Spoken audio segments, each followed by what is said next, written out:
Confidence എന്ന പദം അർത്ഥമാക്കുന്നത് ഉത്കണ്ഠ കൂടാതെ മനസ്സുറപ്പിക്കുക, പൂർണ്ണമായും ഒരു വ്യക്തിയിലോ ഒരു കാര്യത്തിലോ ഒരു ആശയത്തിലോ ആത്മവിശ്വാസം അർപ്പിക്കുക എന്നൊക്കെയാണ്. അങ്ങനെ പൂർണ്ണമായും ആത്മവിശ്വാസം അർപ്പിക്കുവാനും ഉത്കണ്ഠ കൂടാതെ മനസ്സുറപ്പിക്കുവാനും കഴിയുന്ന ഒരാളെ ഈ ഭൂമിയിൽ കണ്ടെത്തുക അസാധ്യമാണ്. എന്നാൽ ദൈവമക്കളെ സംബന്ധിച്ചിടത്തോളം നമുക്ക് ആശ്രയം വയ്ക്കുവാൻ ഒരുവനുണ്ട്.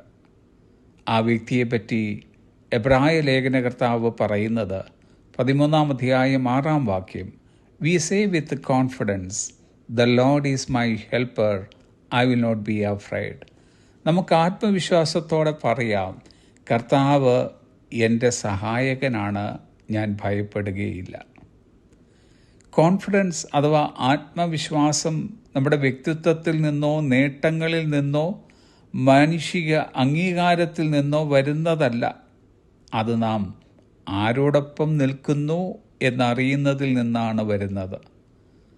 നമുക്ക് കോൺഫിഡൻസ് ഉള്ളത് നമ്മുടെ കർത്താവിലാണ്. നമ്മുടെ കോൺഫിഡൻസ് കർത്താവ് നമ്മുടെ സഹായകനാണ് എന്നുള്ളതാണ്. ദാവീദ് ഗോലിയാത്തിനെ നേരിട്ടപ്പോൾ അവൻ്റെ ആത്മവിശ്വാസം ചെറുപ്പം മുതലേ വൈദഗ്ധ്യം നേടിയെടുത്ത തൻ്റെ കവിണയിലല്ലായിരുന്നു. പകരം സിംഹത്തെയും കരടിയെയും കൊല്ലാൻ സഹായിച്ച ദൈവത്തിലായിരുന്നു. അതുകൊണ്ടായിരുന്നു ദാവീദ് ഗോലിയാത്തിനോട് ഇങ്ങനെ വിളിച്ചു പറഞ്ഞത്.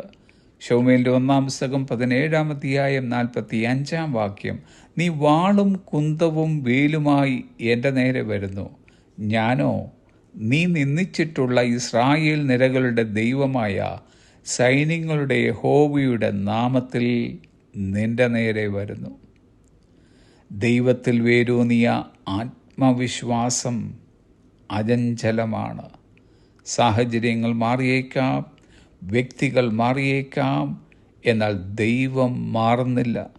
അവിടുന്ന് വിശ്വസ്തനായി തുടരുന്നു. നാം ആരും ഒറ്റയ്ക്ക് നടക്കുന്നില്ല.